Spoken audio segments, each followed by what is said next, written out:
రాష్ట్ర ప్రభుత్వం మీద మంత్రివర్గం మీద పుష్కలంగా ఉండాలి అని మనస్ఫూర్తిగా ఈ సందర్భంగా కోరుకుంటున్నాం.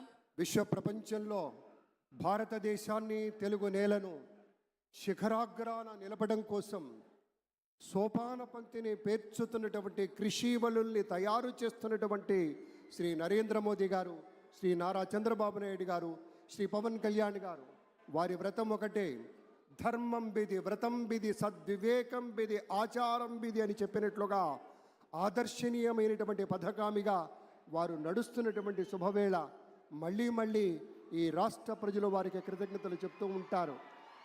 మన చంద్రబాబు గారు, మన పవన్ కళ్యాణ్ గారు ప్రత్యేకంగా కృతజ్ఞతలు చెప్పారు. అలాగే వేదికకి కుడివైపునున్నటువంటి ప్రముఖులు అందరి దగ్గరికి కూడా పేరు పేరున వెళ్ళి పలకరిస్తున్నటువంటి శుభవేళ. పద్మభూషణ్ మన megastar Chiranjeevi, megastar power star, అటు మెగాస్టార్ ఇటు పవర్ స్టార్. ఇది అరుదైనటువంటి చిత్రం.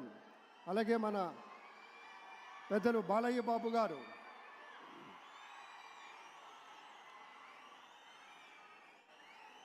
సూపర్ స్టార్ తలైవర్ రజనీకాంత్ గారిని పలకరిస్తున్నారు ప్రధాని.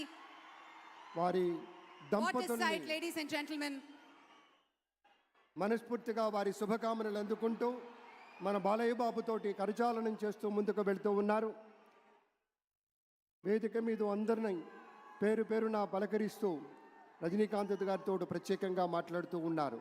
ఇది ప్రేమ, ఇది అభిమానం, ఇది వాత్సల్యం, ఇది కృతజ్ఞత, ఇది గౌరవం, అపారమైనటువంటి విశేష గౌరవంగా మనవి చేసుకుంటూ అద్భుతమైనటువంటి వారి యొక్క దిశానిర్దేశకత్వంలో, మహనీయులు శ్రీ నరేంద్ర మోదీ గారి యొక్క దిశానిర్దేశకత్వంలో మన ఆంధ్రప్రదేశ్ రాష్ట్ర ప్రభుత్వం అగ్రగామి రాష్ట్రంగా నిలుస్తుందనటంలో సందేహం లేదు.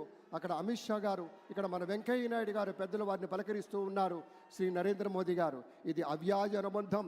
ఏళ్ల తరబడి భారతీయ జనతా పార్టీ పలకరింపుని మనంతా వీక్షిస్తూ ఉన్నాము. మన రామ్మోహన్ నాయుడు గారిని అందరినీ ప్రత్యేకంగా అభినందించారు మన ప్రధానమంత్రి వర్యులు. అందరికీ ధన్యవాదాలు. మన గవర్నర్ దంపతులకు కూడా కృతజ్ఞతలు చెప్తూ ఉన్నారు పెద్దలు శ్రీ నరేంద్ర మోదీ గారు.